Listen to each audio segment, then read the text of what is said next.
Hi Virgo, Sun, Moon and Rising. Welcome to Ethernal Realms. We will see what your March looks like.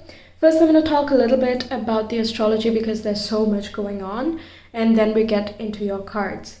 So on the 2nd of the month, we have Mercury, the planet of the mind and intelligence, which is your ruler, is going to be moving into Pisces. Okay, and there it can be a little bit absent-minded, kind of aloof, or in a more positive sense, it becomes quite spiritual, intuitive, imaginative as well. So if you do something creative, like creative writing, for example, this would be a nice time where you can just put your ideas onto paper, or kind of daydream and imagine and come up with different scenarios, which can inspire you for future projects. But make sure to kind of note it down because it's easy to forget the things that come up during this time.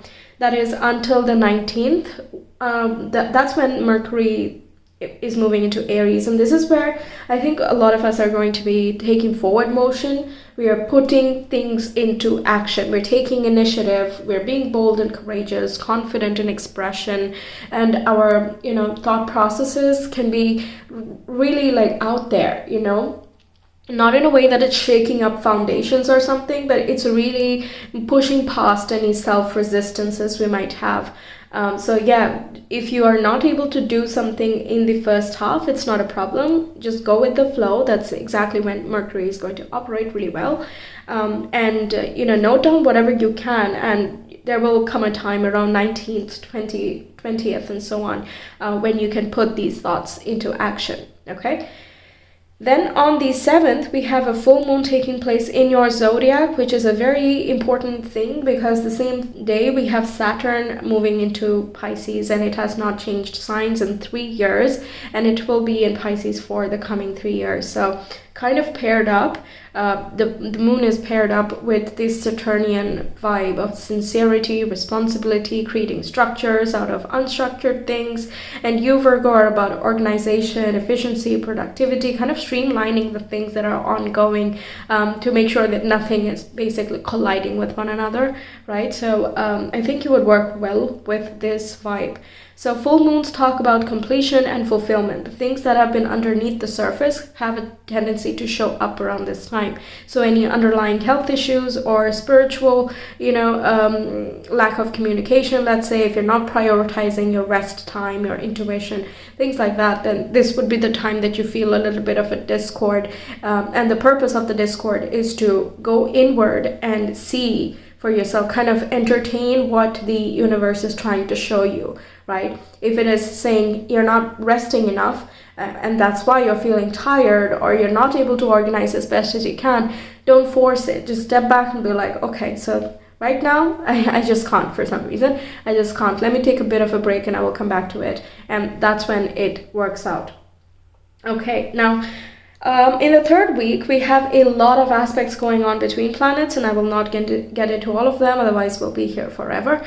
But I will post them on my community page, so if you're interested to know what it is and how it's impacting you and how much it's impacting you, you can, subscribe, hit the bell, and you will be notified whenever the post is up. But I will mention that on the 16th, we have Venus moving into Taurus, which is a very fortunate thing to happen.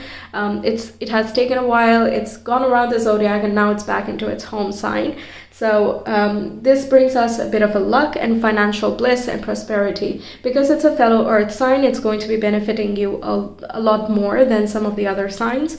It can, bring in some extra boost or some blessings and some opportunities that were, being held back in some way, or it can just be an unexpected gift that comes your way. Okay, so in a romantic sense as well, there can be some more stability in a connection. Perhaps some long-term commitments can also be made if you're already in a connection. If you're not, there is a good chance of connecting with someone on a very grounded and practical sense. So you kind of make sense, or you get along quite well on a day-to-day basis. For example, having compatible workplaces or compatible routines or something of that sort. Then on the 20th or 21st, depending on where you live, we have the sun moving into Aries, the beginning of a new zodiac season, and also the new year in an astrological sense.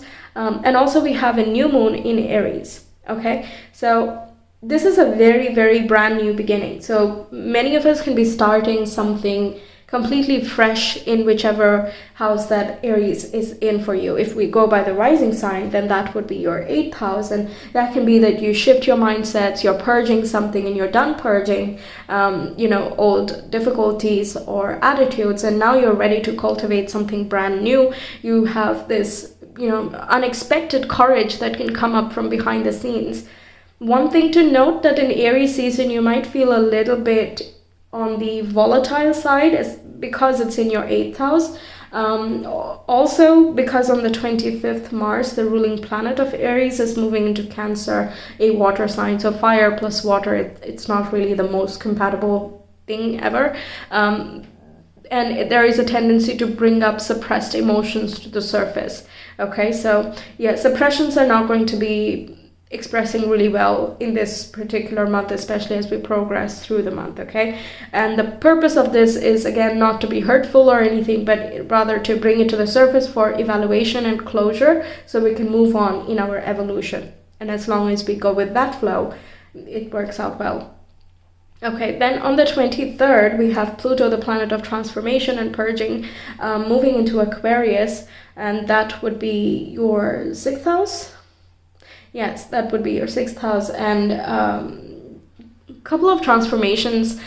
This is a big thing because it's going to stay here for 20 years, starting from 2024, I mean. But in this year, we're getting a bit of a trailer of what that might look like. Okay, so it's a nice time to observe and just see what happens and how we deal with things, because anything that is erratic and imbalanced, that is going to start working through itself from 2024 onward. So it's important to take note, basically. There can be some radical changes you make to your lifestyle and the way that you work, the daily work that you do. So your occupation might change as well, if that's what you want. There can be more connection with humanity, for example. You might become or want to become more charitable, more connected one-to-one with the internet, for example, not letting things happen as they are. I feel you're also taking charge of your own freedom. You're not letting other things dictate. So Pluto is basically empowering you by purging things that are not working in your best interest, right? So it gives you a lot of power and authority in your own hands, so you can do whatever it is that you want to, basically. And in the last week, again, we have some aspects going on, which I will not get into. So if you're interested, it will be there in the community page. Let's get into your cards. The theme of the month for you. We have the full moon, which signifies completion. We talked about this. It's in your zodiac, so I'm not surprised it's here. There is a sense of fulfillment that will be surrounding you in this month, I feel. And also, like I said, suppressed emotions are not going to perform really well in this month, and that includes denying your spiritual path. So if you're unhappy in a certain place, but you're pretending to be happy, then this month it can be a little bit, stressful to keep up the facade, basically. When we have a full moon in your zodiac, it's basically making you a spotlight of sorts. You're more easily visible. People are taking more notice, and that's kind of why the facade does not work. But yeah, okay. Then the first major highlight we have is goldfish, which says increase in material wealth or spiritual growth. It's really nice to see, isn't it? For any month, any time. It's always good to know that there will be an abundance that is coming through, whether it is spiritual, emotional, mental, or physical. But like I said, since Venus is moving into a material house, I would say this is more translating to a financial or valuable related growth. But of course, different people have different phase in their lives going on, so please take it as it resonates. Then we have September, okay? And we have marriage. Okay, so 1, 2, 3 major highlights, huge highlights. There you could be planning for, this could be quite literal for some of you, that you're planning for a marriage or you're committing to a relationship if you already are with someone. And this marriage could take place in September, or you're thinking tentatively to do some sort of commitment or celebrating an anniversary or something of that sort in the month of September. Apart from that, it talks about finalizing certain things that have been ongoing. So yeah, creating some breakthroughs that can happen, especially when, these planets are huge planets and far off planets are, on the brink of shifting. There is a tendency to have an extra oomph on both sides of the zodiac. Okay, so it's like really full force, like these are the things we didn't cover, but you have to take care of it. And I've taught you enough to take care of these topics. And then Saturn leaves from Aquarius to Pisces, where it's like, okay, now we're going to do this, and this, right? So closing out, summarizing, and the introduction of something else. That's what's coming through. So it's the transitionary feeling that's coming through with September to me. It can also symbolize that something that started in September is closing out fully. So, for example, you were looking for work at that time, or you were looking for a partner at that time, and you found someone, and now is the time that you feel completely, fulfilled and satisfied with where you are. Okay, even if you've gotten a job before this month, you're still like letting go of that fear finally, or not worried about the future of your relationship. Finally, it's that kind of vibe that's coming through. Okay, so your tarot cards, we have the Justice, which is another, commitment to related card. So if this is not resonating in a love context, some of you might not even be interested in that type of reading. This talks about business partnerships or like one-to-one solid communication. So partnering up with someone, even if it's not an official contract you might be drawing, but it really helps you to further along and feel more at peace and balance and so on. You have more time free to work on the things that you want to do because you've delegated certain tasks to other people. Something of that sort could come in. So yes, Justice talks about legal procedures working out, things balancing out, working with one other person to make something harmonious and balancing happen. Also can indicate in a love context that you're meeting your counterpart. It's sort of that opposites attract energy that's coming through. If you're generally more lively, then you're likely to attract someone who's more calm because you can learn from one another. That type of energy coming through. What else? Yeah, there can be some contracts which you're signing to, but that could be the increase in material wealth. That's possible.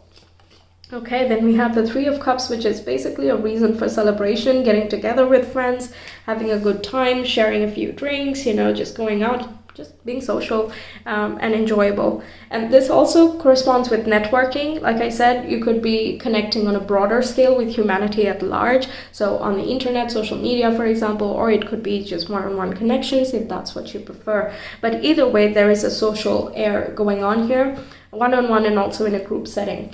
But Three of Cups more likely refers to the two other close friends that you have with whom you can confide in just about anything. And they are the first people you go to when you want to celebrate or to give some amazing news.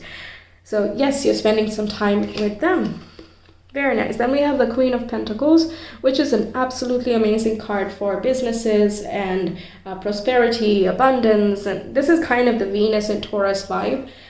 You're feeling grounded and stable. You have, practical things taken care of. You're very confident in how you're managing things for yourself. I feel you're also prioritizing your self-care. I think the basics are getting sorted out. So now you're focusing on, okay, how can I uplift my lifestyle? And that's what's going through certain changes here. I see these autumn leaves, and that's again reminding me of a transitionary time. Definitely. It can feel a little bit vague, okay? That just in general, astrologically speaking, it can feel a little bit vague because am I actually done with that? Is it going to make a comeback, or is it really the end? There can be those questions, but in a tangible sense, you see that things are moving forward, okay? It's just a matter of us catching up and getting on board with whatever is happening externally already.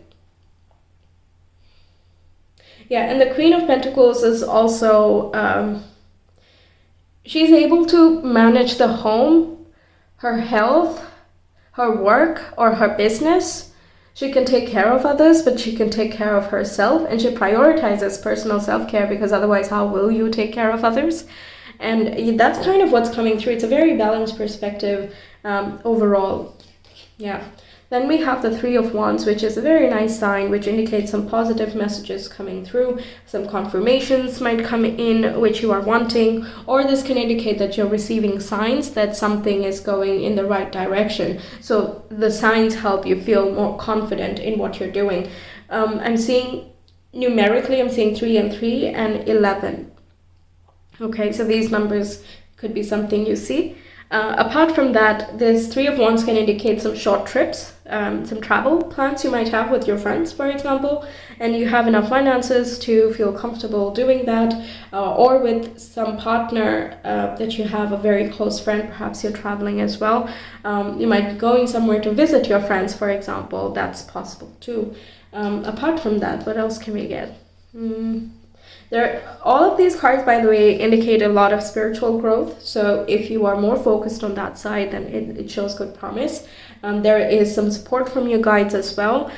Three of Cups can indicate your soul friends who have either incarnated or not at this time, but are there for you. And it indicates that even if let's say you're not meeting people in person, that does not mean that you're not supported. You will still feel a sense of support and optimism overall. Yeah, Three of Wands talks about hopefulness. So just in general, you have faith, you have hope that things are working out favorably. Then we have 10 of Cups, which is a gold star, right? This is what I would love to see in just about any reading. It's about complete fulfillment and happiness. It's also joy, connecting with like-minded people. It can be that networking vibe, but also can relate to family members or very close friends, large circle of people, just getting together and having a very good time. This is also a reason for celebration. It's like the basics are set and now we can move on to, and they lived happily ever after. That's kind of the card here. So yes, if you're wanting to get married or you're in that stage at this time, then it's likely that you have such a conversation about that. Okay, then we have you, the Muse, which corresponds with the Empress and also is card number 3. So 333. This talks about being supported and being guided along your journey. So you, the Muse, indicates that you are, like I said, prioritizing yourself. You might feel extra beautiful, very attractive and magnetic. You're also very confident in showcasing the skills you have. And like I said, you're very charming in general, especially in the first 2 weeks of the month. Yes. This also indicates that you have a very abundant vibe, so you can't help but attract people who are also abundant or have something to offer, some unexpected gifts. You might even gift yourself something that you absolutely value and adore. Yeah, it can be a small thing, but you still love it so much. Okay, then we have what does your soul say? Okay, here we go. This is the spiritual part of things that we were getting earlier. What does your soul say does not come up very often, and it does not come up very lightly. So this says, it's kind of, you sure have signs and guidance, but it is up to you. The future is not set in stone.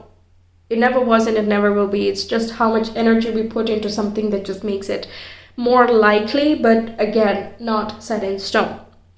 So what does your soul say indicates, are you ready to get married? Are you ready to commit to something else? Do you want to do something?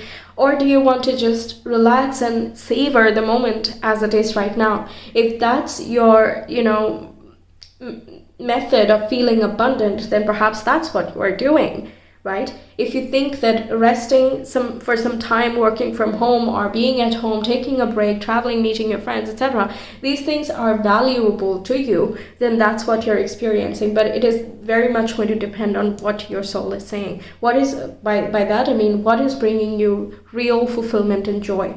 The 10 of Cups is not about being superficial in any way. 3 of Cups is, well, no, it's just very meaningful, it's very deep. And yes, the social component is a lot of fun. There can be good humor and good vibe overall, but you're also being there because you get a sense of fulfillment. And same goes with marriage. It's just a very deep commitment and understanding, the promise of a very deep love, right? So yes, all the steps that you're taking is in alignment with what your soul is saying. That's what it seems like with the cards. Yeah, and You're also seeing like quick signs of whether something is progressing or not. I think quick progress is something that's also coming through. So ongoing projects, it is gathering more steam. And this also indicates you have some spiritual support going on in this month for you. Yeah, we have flight, which is about something taking off, right? That gathering steam vibe that I was getting. Things are rapidly moving. So many zodiacs have gotten this already. Yeah, I'm not surprised. We have quite a few things. Saturn is the planet of restriction, okay? So when it is in Aquarius, there could be some restrictions in a health department or occupation, or like you have to follow the rules in order to do the right thing or get to the goals that you want to have. But when it moves out of that certain zodiac, the restriction is lifted. So whatever was being stopped in that particular area, it just starts taking flight again, okay? Like for me, it is in the fourth house. So since 3 years, it has been that either the living condition was very difficult, or it was hard to find a place, and the connections are not working out, family difficulties, etc., etc. But now that this is moving out and I can already feel the shift happening, is that certain connections, communications, it just moves a little bit faster. There is greater clarity and progress that is coming up already. All right, so yeah, it can just really take off in some way. Then we have the telescope, which talks about aspirations and your goals. Like long-term goals can become more visible, more tangible, more real, okay? What you thought might be possible way in the future is likely to come about in a much shorter time, okay? And that's what you're seeing the signs of, and I think you're pleasantly surprised, and you're also celebrating with your friends because of that, or your close members. What else? You can also be doing some future planning that goes with the Three of Wands too. Like marriage would be a long-term thing, right? So you're seeing in the longer distance if this commitment makes sense, or how it might pan out, or how the families get together, or what the arrangements need to be made, what documents need to be signed, what the timing of things are, right? You're just seeing the details, the finer details of a long-term vague plan, which was vague once but not anymore. Okay. Let's see your astro dice, Virgos, please, in the month of March. Mars, Pisces, and the fourth house. Okay, so something related with the home. Mars and Pisces, yeah, like I said, suppressed emotions are not going to be the best idea. There is a lot of energy in terms of spiritual support. Some of your family members might be part of your spiritual group. Okay, so there can be some pieces of advice or some help that can come directly from family members, and it kind of liberates you from certain circumstances, or it brings you some sort of clarity in that way. Also, it indicates that you have a lot of energy in your intuitive factor. So if something does not feel right, please don't force it, especially when we have what does your soul say as well. Forcing things can seem very fruitful at this time. We won't know whether it is going to work or not because it's still in the beginning stages. It might seem very good and like it's progressing in the right way, but with Pisces and Mars, both are kind of volatile and not very stable in that manner. So if we try to push ourselves way beyond our limit, and because we're really excited at this time, we might not be able to keep up. So please use your intuition, especially for making decisions in the first 3 weeks of the month, okay, until the 19th, when Mercury moves into Aries. Okay, so yes, that's what I have for you, Virgos. Thank you so much for being here. I really hope the reading resonated and that it helps you out. Let me know your thoughts, and if you want a personal reading, you can reach me via Etsy. The link is in the description box and the comment below. I will see you some other time. Until then, take care. Bye.